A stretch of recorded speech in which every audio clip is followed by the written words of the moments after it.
It made his chest swell with affection and possessive satisfaction to hear her finally accepting his claim. Letting his eyes drift shut, his arms tighten around Sonoria, not willing to let her go even for a moment, before he finally succumbed to sleep. Lucius slept soundly, the weight of Sonoria's warmth in his arms a constant comfort through the night on the edges of his awareness.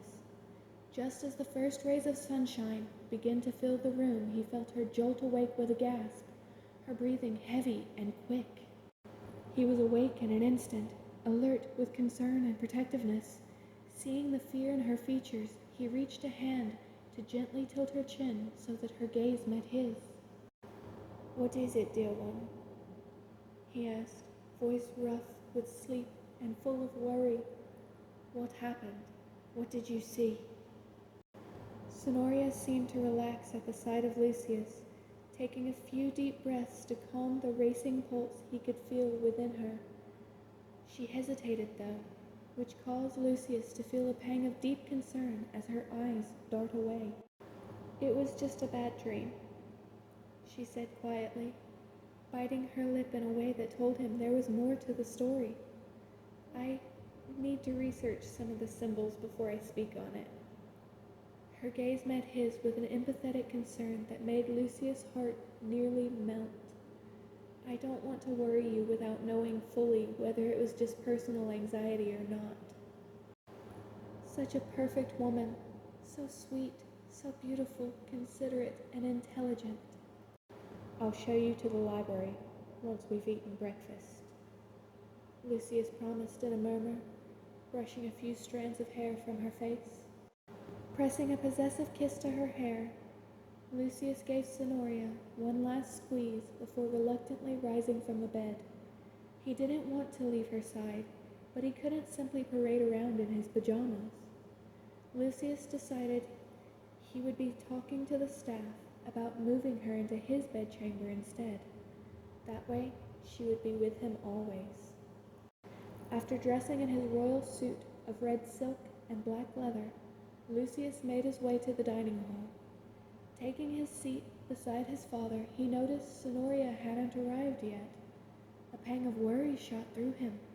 Was she having trouble finding her way? Before he could get too lost in the feeling, one of the palace butlers led Sonoria into the dining hall with a sweep of his arm.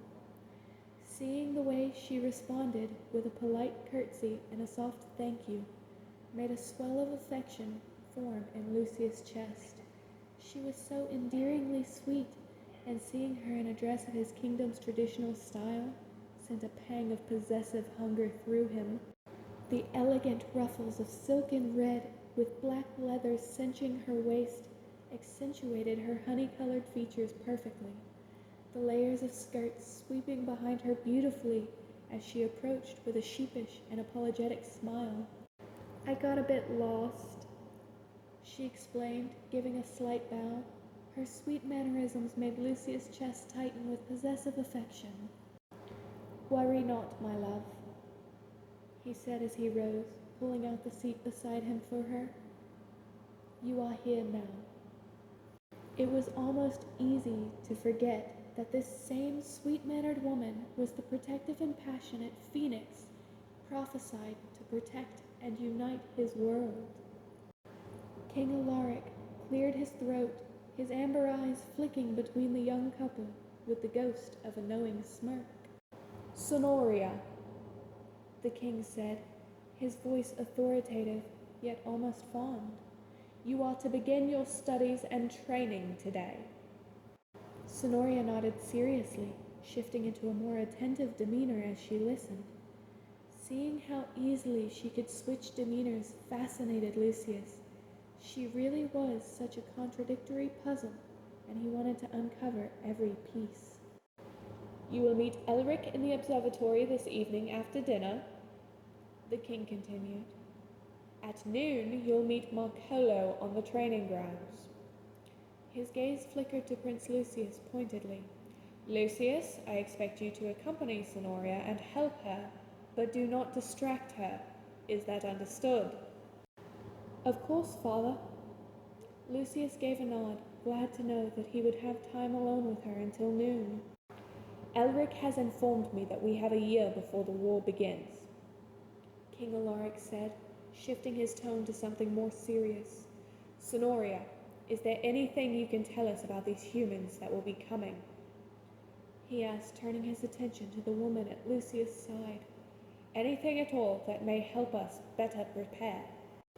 Sonoria seemed to think for a long moment before speaking slowly, her tone contemplative. Their technology is weak to certain intense vibrations. We can use that to shut it down, she mused, rubbing her chin in thought. They likely won't start a war outright. They'll send a scout first, and then a representative. A representative? The king echoed, his brow furrowing in confusion. Are you saying they'll try to convince us of something? Lucius asked, his crimson eyes studying her serious expression. Yes. Sonoria nodded in confirmation. They'll come under the guise of alliance, but it's a ruse. It'll be a trick. They'll offer something, trying to gain open access to this world. Accepting will open the door for a slow takeover hidden beneath everyone's noses. They're tricky like that. Refusing is what will lead to the war. I recommend refusing because the things they would offer might sound useful, but it comes at the cost of destruction or loss of certain freedoms. You seem to know quite a lot about their methods, King Alaric observed carefully. Sonoria nodded softly, her tone honest. I spent a long time studying them, hoping to find a way to fight them in my own world. Lucius couldn't help admiring her intelligence in that moment, while his father seemed to understand a bit more about her. So you know how these human leaders think? The king asked, tone tinged with curiosity. Sonoria nodded again. I've studied many of their archetypes, yes, she said, her tone calm. They're easy to predict when you've seen into their deeper motives. These aren't people that can be reasoned with. They're obsessed with power, pleasure, and personal gain, the most depraved humanity has to offer. And as far as the things they've done, the things they're willing to do, they cannot be redeemed. They cannot be imprisoned either. They're cunning and patient. They will either find a way to break out or convince you that they've changed when they haven't. So the only way to handle them, Lucius began in realization, his expression hardening, is execution, his father finished, the king's gaze darkening. Sonoria nodded gravely, her lips pressing together seriously. Unfortunately, these people are too far gone, and if you knew just how terrible the things they've done are, you wouldn't want to offer them any chance at skirting consequence either. Dare I ask?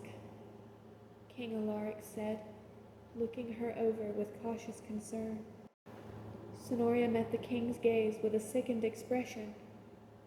You're better off not knowing at present. Trust me, the details are incredibly hard to stomach.